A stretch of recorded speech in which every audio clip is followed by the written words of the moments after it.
Hello बच्चों, आपके अपने YouTube channel luck coaching class में आपका स्वागत है। आज कक्षा 10 से विषय भौतिक विज्ञान में अध्याय प्रकाश का अपवर्तन से संबंधित कुछ न्यूमेरिकल प्रैक्टिस करेंगे। इसके पहले अध्याय में प्रकाश के परावर्तन से संबंधित कुछ इम्पॉर्टेंट न्यूमेरिकल हमने पिछले वीडियो में सॉल्व कराया था, उसे देख लीजिए। और इस वीडियो में पुनः आपको प्रकाश के अपवर्तन से संबंधित कुछ मोस्ट इम्पॉर्टेंट न्यूमेरिकल सॉल्व कराए जाएंगे। उसके लिए सबसे पहले हम इस अध्याय में प्रकाश के अपवर्तन में कुछ महत्वपूर्ण फार्मूले का जानकारी देंगे, जिसकी सहायता से न्यूमेरिकल हम सॉल्व करेंगे। तो सबसे पहले हमें स्नेल का नियम समझना है। स्नेल का नियम ये प्रकाश के अपवर्तन संबंधित दूसरा नियम है, इसे स्नेल का नियम कहते हैं। यदि कोई प्रकाश किरण, मान लेते हैं ये एक अपवर्तक तल है और इस तल पर एक बिंदु यन ले लीजिए, और इस यन बिंदु पर यदि कोई प्रकाश किरण आपतित होता है तो यहाँ से अपवर्तन के पश्चात इस यन बिंदु पर एक लंबवत रेखा खींची जाए, जिसे अभिलंब कहा जाता है।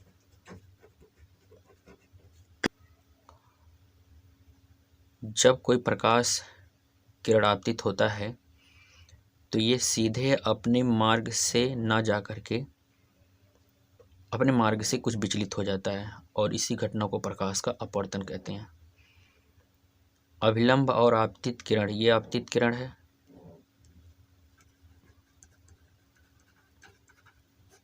आपतित किरण और अभिलंब, ये इसके बीच बना कोण आपतन कोण होता है, और ये होता है अपवर्तित किरण। अपवर्तित किरण और अभिलंब के बीच बना कोण अपवर्तन कोण होता है। यदि पहला माध्यम 1 और दूसरा माध्यम 2 हो तो स्नेल का नियम कहता है कि पहले माध्यम के सापेक्ष दूसरे माध्यम का अपवर्तनांक बराबर साइन आई बटे साइन आर, और इसी को स्नेल का नियम कहते हैं। और दूसरा नियम पढ़ना है। यदि कोई दो माध्यम है, मान लेते 1 और 2 माध्यम है, तो पहले माध्यम के सापेक्ष दूसरे माध्यम का अपवर्तनांक दूसरे माध्यम के सापेक्ष पहले माध्यम के अपवर्तनांक के व्युत्क्रम के बराबर होता है। दूसरा समझिए, हमने कहा जैसे दो माध्यम है 1 और 2, तो पहले माध्यम के सापेक्ष दूसरे माध्यम का अपवर्तनांक दूसरे माध्यम के सापेक्ष पहले माध्यम के अपवर्तनांक के व्युत्क्रम के बराबर होता है। दूसरा ये नियम है। तीसरा नियम, यदि 3 माध्यम हो, मान लेते हैं 3 माध्यम, यदि 1 2 3 माध्यम हो,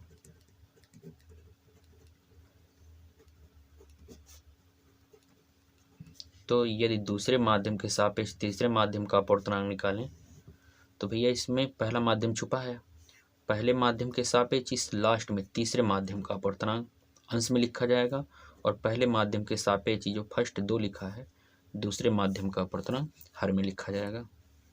इस नियम को आपको भलीभांति समझना है। देखिए 3 माध्यम था, इसमें से दूसरे माध्यम के सापेक्ष तीसरे माध्यम के यदि अपवर्तनांक निकालना है तो किसके बराबर होगा। ये 2 और 3 दिया है, 1 नहीं दिया है, तो जो छुपा है उसके सापेक्ष, यानी 1 छुपा है तो 1 पहले माध्यम के सापेक्ष ये तीसरे माध्यम का अपवर्तनांक अंश में लिखा जाएगा, और पहले माध्यम के सापेक्ष दूसरे माध्यम का अपवर्तनांक हर में लिखा जाएगा। आशा करते हैं तीसरा नियम आपको समझ में आया। आइए देखा जाए चौथा नियम। प्रकाश की चाल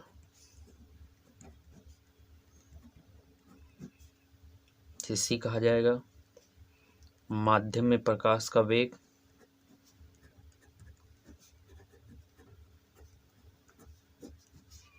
माध्यम में प्रकाश का वेग v और माध्यम का अपवर्तनांक यदि n है, माध्यम का अपवर्तनांक यदि n मान लेते हैं तो n v c में संबंध n बराबर होता है c/v। यानी माध्यम का अपवर्तनांक बराबर माध्यम में प्रकाश की चाल और माध्यम में निर्वात में प्रकाश की चाल। ये सॉरी गलती हो गई। सी जो होता है निर्वात में प्रकाश की चाल है, निर्वात में प्रकाश की चाल और माध्यम में प्रकाश की चाल के अनुपात के बराबर होता है। इसे हम लिख सकते हैं माध्यम का अपवर्तनांक बराबर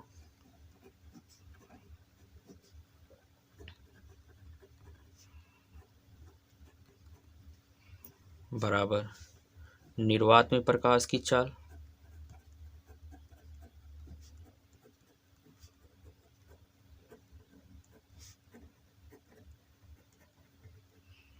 बटे माध्यम में प्रकाश की चाल।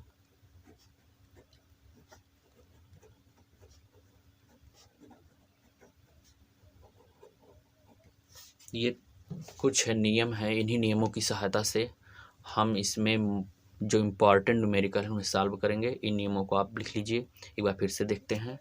स्नेल का नियम कहता है जब कोई प्रकाश किरण पहले माध्यम से दूसरे माध्यम में अपवर्तित होती है तो पहले माध्यम के सापेक्ष दूसरे माध्यम का अपवर्तनांक बराबर आपतन कोण की जा और अपवर्तन कोण की जा के अनुपात के बराबर होता है, अर्थात साइन आई बटे साइन आर, जहाँ आई आपतन कोण है और आर अपवर्तन कोण है। दूसरा नियम है यदि दो माध्यम है, पहले माध्यम के सापेक्ष दूसरे माध्यम का अपवर्तनांक दूसरे माध्यम के सापेक्ष पहले माध्यम के अपवर्तनांक के व्युत्क्रम के बराबर होता है। तीसरा नियम यह है कि यदि तीन माध्यम दिए हैं और इसमें से दूसरे माध्यम के सापेक्ष तीसरे माध्यम का अपवर्तनांक निकाला जाए तो ये होता है पहले माध्यम के सापेक्ष तीसरे माध्यम का अपवर्तनांक बटे पहले माध्यम के सापेक्ष दूसरे माध्यम का अपवर्तनांक। तीसरा है यदि एन सी वी में एन माध्यम का अपवर्तनांक है, सी निर्वात में प्रकाश की चाल और वी माध्यम में प्रकाश की चाल हो तो इसमें संबंध होता है एन बराबर सी अपान वी होता है। इन्हीं नियमों की सहायता से हम आइए कुछ सवालों को देखते हैं। इससे पहला सवाल है वायु में प्रकाश की चाल 3×10⁸ मीटर प्रति सेकंड है। यदि जल का अपवर्तनांक 4/3 हो तो जल में प्रकाश की चाल, यहाँ पे माध्यम जल है और निर्वात में प्रकाश की चाल दिया है, ध्यान दीजिए। वायु या निर्वात में प्रकाश की चाल, इसको सी से व्यक्त किया जाता है। वायु में प्रकाश की चाल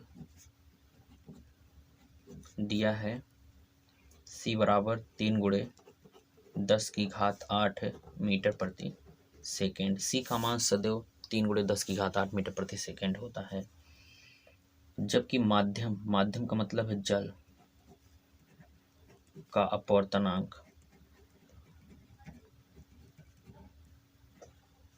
n बराबर दिया है 4/3 और पूछा है जल में प्रकाश की चाल अर्थात माध्यम में प्रकाश की चाल।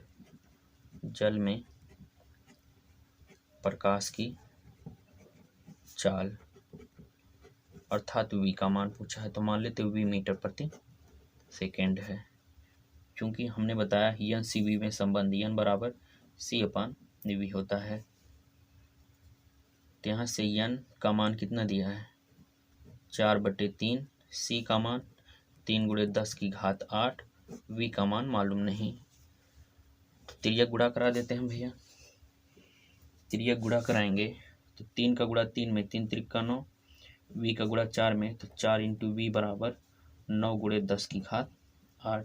यहाँ से v का मान निकालेंगे 9×10⁸/4 होगा और 4 से 9 भाग कराएंगे तो हो जाएगा 2.25×10⁸। वेग है तो इसका मात्रक मीटर प्रति सेकेंड है। अतः माध्यम में या कहिए जल में प्रकाश की चाल बराबर, अतः माध्यम कौन सा है जल में प्रकाश की चाल बराबर 2.25×10⁸ मीटर प्रति सेकेंड है। आशा करते हैं इस क्वेश्चन का सलूशन आपको समझ में आया।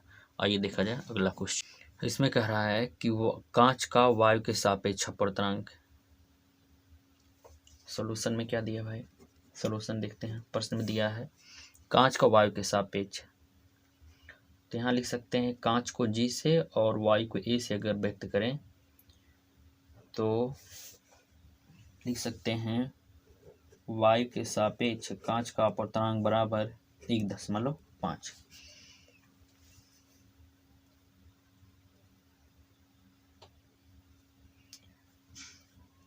देखिए अगर हम बात करें, अगर दिमाग में आएगा सर पहले कौन लिखेंगे दूसरा बाद में कौन लिखा जाएगा, तो इसके लिए आप ध्यान दीजिए जिसके सापेक्ष कहेगा ना उसे पहले लिखेंगे। जैसे n है तो जो सापेक्ष कहा जाएगा उस सापेक्ष को पहले लिखेंगे हम, और जिसका निकालना है उसको बाद में लिखेंगे। सापेक्ष और जिसका, यही आपको ध्यान में रखना है। मतलब जिसके सापेक्ष कहा जाएगा उसे हम सफिक्स में n के सफिक्स में पहले लिखेंगे और जिसका कहा जाएगा उसको बाद में लिखेंगे। जैसे यहाँ कह रहा है किसके सापेक्ष, वायु के सापेक्ष, तो वायु का हमने पहले लिखा, किसका, कांच का, तो हमने कांच को बाद में लिखा। इस बात को आप ध्यान में रखिएगा। फिर कह रहा वायु का कांच के सापेक्ष, किसका, कांच का, किसके, सॉरी वायु का निकालना है, यानी जिसका होगा उसे हम बाद में लिखेंगे, किसके सापेक्ष, कांच के सापेक्ष, तो हम इसे पहले लिखेंगे। यही हमको ज्ञात करना है। देखिए ध्यान से, फिर से बताते हैं। कांच का वायु के सापेक्ष अपवर्तनांक 1.5 है।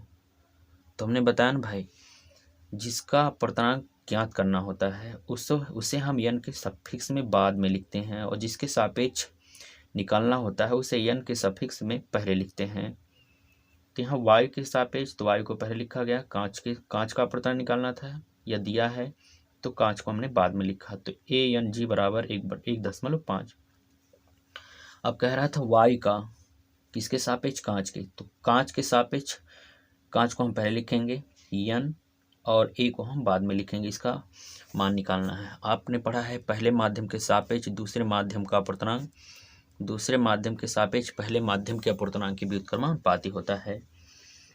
तो यहाँ पे यदि हम एक को कांच मान लें, वायु मान लें, एक को वायु मान लें और दो को कांच मान लें, तो यहाँ 2/1 के स्थान पे क्या हो जाएगा, कांच, और 1 के स्थान पे वायु। तो वायु के सापेक्ष कांच का अपवर्तनांक कांच के सापेक्ष वायु के अपवर्तनांक की व्युत्क्रमानुपाती होगा ना भाई। तो यहाँ से हम लिख सकते हैं चूंकि वायु के सापेक्ष कांच का अपवर्तनांक बराबर कांच के सापेक्ष वायु के अपवर्तनांक का व्युत्क्रम होता है, इसलिए हमें यहाँ से निकालना है कांच के सापेक्ष वायु का अपवर्तनांक। तो ये त्रियक गुणा करा के इसके स्थान पे लिख जाओ और इसको इसके स्थान पे, तो 1/ANG। तो यहाँ से भैया 1/ANG का मान कितना, 1.5। तो दशमलव हटाएंगे, 10/15। 3 से गुणा कर सकते 5 से, 5 दूनी 10 और 5 तियाँ 15, भाग कराएंगे तो हो जाएगा 2/3। कांच के सापेक्ष वायु का अपवर्तनांक कितना आ गया, 2/3। अतः कांच के सापेक्ष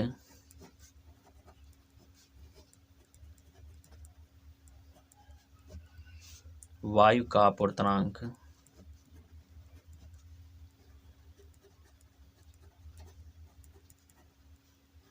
कितना है, 2/3। ये इसका आंसर भाई। आशा करते हैं इस क्वेश्चन का सलूशन आपको समझ में आया।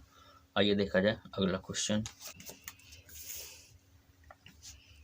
क्वेश्चन में कहा है कि वायु के सापेक्ष जल तथा कांच के अपवर्तनांक, ध्यान दीजिए भैया, जिसके सापेक्ष कहा जाएगा ना उसे n के हम पहले लिखेंगे, जिसके सापेक्ष कहेंगे उसे हम पहले लिखेंगे, और जिसका अपवर्तनांक निकालेंगे उसे हम बाद में लिखेंगे। इस बात को आप ध्यान में रखिएगा।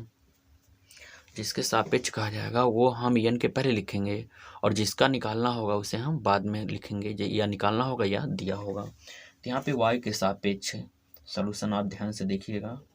वायु के सापेक्ष वायु को पहले लिखेंगे, किसका अपवर्तनांक, जल का, W से व्यक्त कर देते हैं, ये दिया है 4/3। और फिर वायु के सापेक्ष किसका अपवर्तनांक, कांच का, ANG का मान कितना दिया है, 3/2।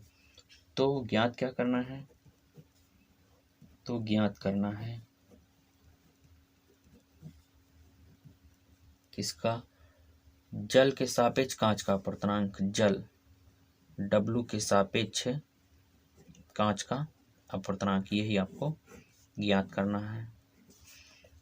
तो ध्यान दीजिए, हमने बताया था ना, यदि तीन माध्यम है, माध्यम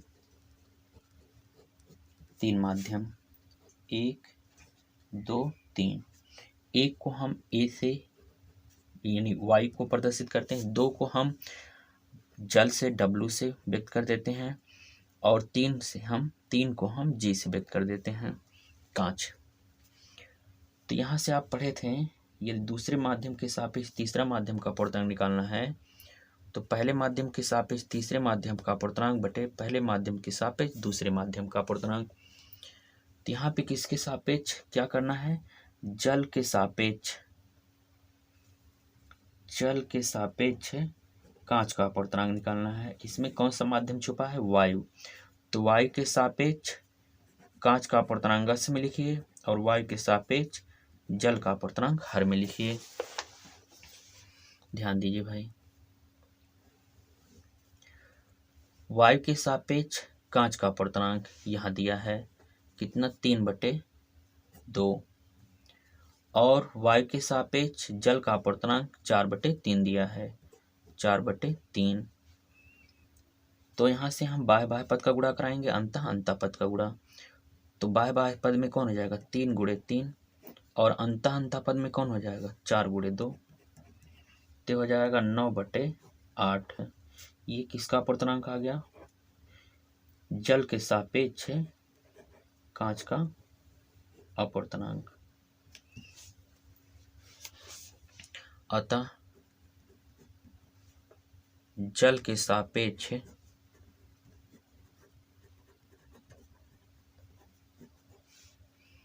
कांच का अपवर्तनांक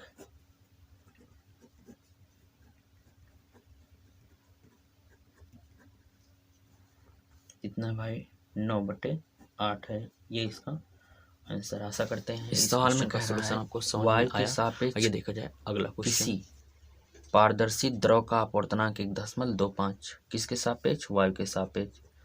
जिसके सापेक्ष कहा जाएगा ना, उसे यन के पहले लिखा जाता है। इसका मतलब है जिसके हम पहले लिख सकते हैं,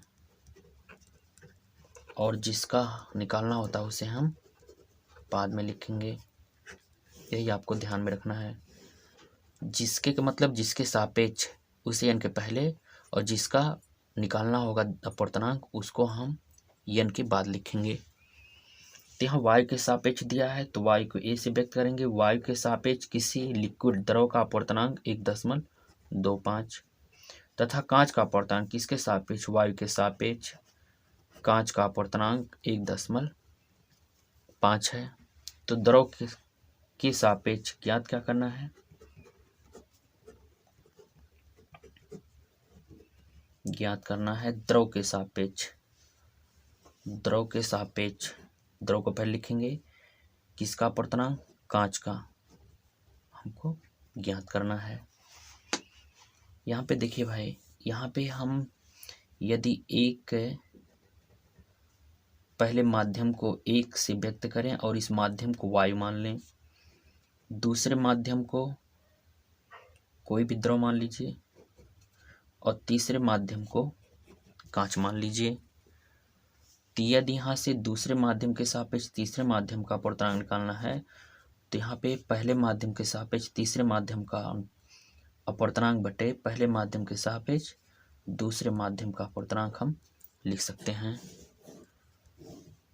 तो यहाँ से हमको निकालना है दूसरे माध्यम का अपवर्तनांक, तो 2 के स्थान पे हम लिख लेंगे यल यन जी, यानी द्रव के सापेक्ष कांच का अपवर्तनांक बराबर कौन माध्यम छुपा है, वायु। वायु मतलब जहाँ 1 है उसके स्थान पर वायु लिख सकते हैं। तो वायु के सापेक्ष किसका अपवर्तनांक, कांच का, यह हम ऊपर लिखेंगे, और वायु के सापेक्ष द्रव का अपवर्तनांक नीचे लिखेंगे। यहाँ पे जहाँ 1 है वहाँ पे हमने ए लिखा, जहाँ पे 3 है वहाँ पे हमने जी लिखा। तो वायु के सापेक्ष कांच का अपवर्तनांक अंश में, और वायु के सापेक्ष द्रव का अपवर्तनांक हर में लिखेंगे। तो यहाँ पे देखिए भाई ध्यान से, ANG का मान 1.5 और ANL मतलब y के सापेक्ष द्रव का अपवर्तनांक 1.25। और इसे अगर हम सॉल्व करें तो कितना हो जाएगा भाई, इसका सॉल्यूशन हो जाएगा 1.2 y के द्रव के सापेक्ष कांच का अपवर्तनांक कितना जाएगा 1.2। अतः द्रव के सापेक्ष कांच का अपवर्तनांक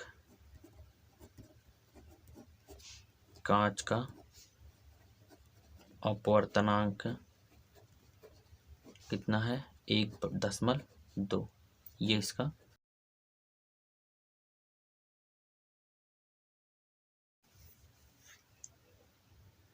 कह रहा y के सापेक्ष किसी द्रव का क्रांतिक कोण,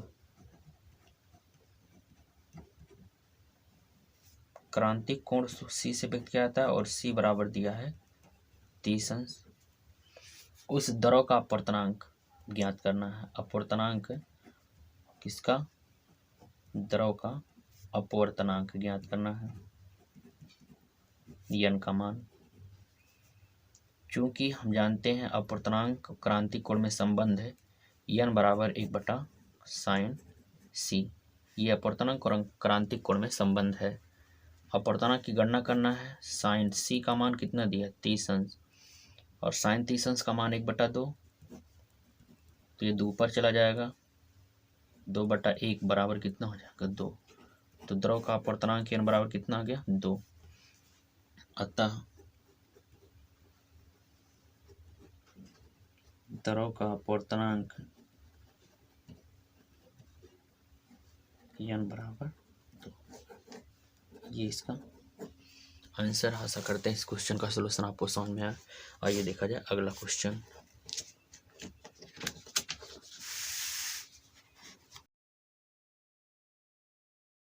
सवाल में कह रहा है निम्नलिखित चित्र में दर्शाए अनुसार, ये एक चित्र है, पहले इसे समझते हैं। ये एक अपवर्तक तल है, इसका अपवर्तक तल,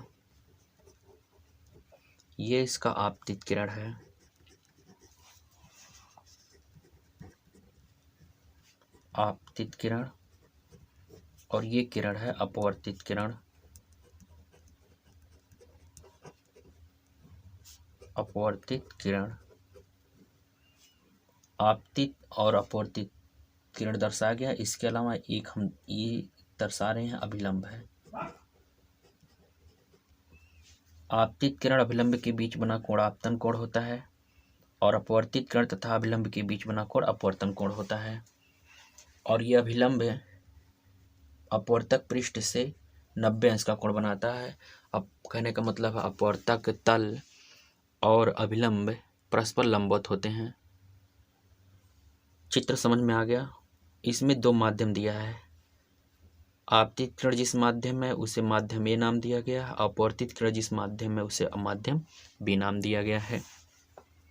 कह रहा एक प्रकाश की किरण माध्यम ए से बी में प्रवेश करती है। आपतित किरण माध्यम ए में है, अपवर्तित किरण माध्यम बी में है। चित्र को देखकर बताइए कौन सा माध्यम अधिक सघन है। इसमें सघन और विरल का पहचान करना है। ध्यान दीजिए भैया, सघन और विरल में क्या होता है कि जब कोई प्रकाश किरण एक माध्यम से दूसरे माध्यम में जाती है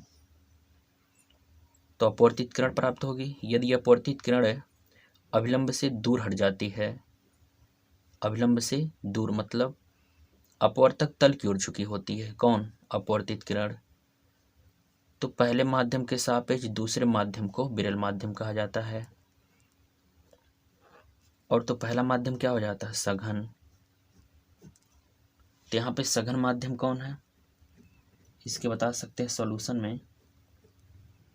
सघन माध्यम ए है कौन सा माध्यम भाई? सघन। सघन माध्यम ए है। क्यों? क्योंकि अपवर्तित किरण अभिलंब से दूर हट गई।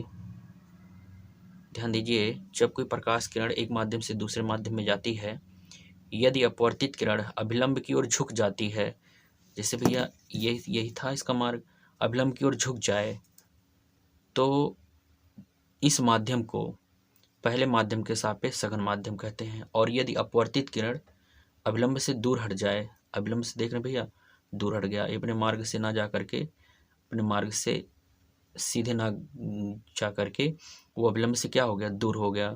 तो इस माध्यम को, जिसमें अपवर्तित किरण है, इस माध्यम को पहले माध्यम के सापेक्ष विरल माध्यम कहेंगे। तो पहला माध्यम क्या हो जाएगा? सघन। तो यहाँ पे अपवर्तित किरण अभिलंब से दूर हट गया, तो ये माध्यम जो बी है, इस माध्यम को विरल माध्यम कहेंगे। और सघन ए को, सॉरी, माध्यम ए को सघन माध्यम कहेंगे। जिसका माध्यम सघन माध्यम कौन है? ए। चलिए, पहले ए का तो आंसर मिल गया। दूसरा कह रहा तथा माध्यम ए के सापेक्ष बी का अपवर्तनांक, ए के सापेक्ष बी का अपवर्तनांक आपको ज्ञात करना है। तो यहाँ से हम स्नेल का नियम लगाएंगे। स्नेल के नियम से, स्नेल का नियम, क्योंकि प्रकाश किरण एक माध्यम से दूसरे माध्यम में जाती है, तो स्नेल के नियम अनुसार पहले माध्यम के सापेक्ष दूसरे माध्यम का अपवर्तनांक है, यानी पहला माध्यम ए है, तो ए के सापेक्ष बी का अपवर्तनांक बराबर साइन आई बटे साइन आर। तो यहाँ पे आई और आर निकालना पड़ेगा भैया। ये है आर आई, और ये टोटल 90 अंश का कोण बना रहा। कौन? अभिलंब तथा अपवर्तक तल। और यहाँ पे अपवर्तक तल और आपतित किरण के बीच 60 अंश का कोण बना है। तो आई का मान निकालने के लिए 90 में से 60 घटा दीजिए। 90 माइनस 60 तो कितना हो जाएगा? 30 अंश। आई का मान आ गया 30 अंश। आपतित किरण और अभिलंब के बीच जो कोण बनता है आई, आपतन कोण, वो आ गया 30 अंश। इसी प्रकार अपवर्तन कोण का मान निकालिए। तो अपवर्तन कोण का मान कितना होगा? ये अभिलंब और अपवर्तक तल एक दूसरे के लंबवत हैं, जबकि अपवर्तक तल और आपतित किरण के बीच 45 अंश का कोण बना है। तो यदि 90 में से 45 घटा देते हैं तो आर का मान, अर्थात अपवर्तन कोण का मान आ जाएगा। तो कोण आर का मान निकालेंगे। आर बराबर 90 माइनस 45, तो आर बराबर कितना हो जाएगा? 45 अंश। तो साइन आई, आई का मान कितना दिया? 30 अंश बटे साइन आर, आर का मान 45 अंश। साइन 45 अंश का मान 1/√2 होता है, और साइन 30 अंश का मान 1/2 होता है। तो हो जाएगा 1/2 बटे 1/√2। इस स्थिति में बाह्य बाह्य पद का गुणा करें, अंतः पद का गुणा। तो ए के सापेक्ष बी का अपवर्तनांक बराबर बाह्य बाह्य पद का गुणा कराएंगे, √2 अंश में हो जाएगा, और अंतः पद का गुणा कराएंगे 2 हो जाएगा। तो √2/2 हो गया। और अगर इसे सॉल्व करें तो √2 को ऐसे रहने देते हैं, और 2 को हम लिख सकते हैं √2 गुणे √2 से √2 कैंसिल। तो ए के सापेक्ष बी का अपवर्तनांक बराबर 1/√2 हो जाएगा। कन्फर्म हुआ बात भाई? इस तरह से इसका भी सलूशन आपको समझ में आ जाना चाहिए। आज के लिए बस इतना ही। कल के वीडियो में आपको लेंस से संबंधित कुछ महत्वपूर्ण नियम और उसमें मोस्ट इम्पॉर्टेंट न्यूमेरिकल का प्रैक्टिस कराया जाएगा। तब तक के लिए जय हिंद दोस्तों।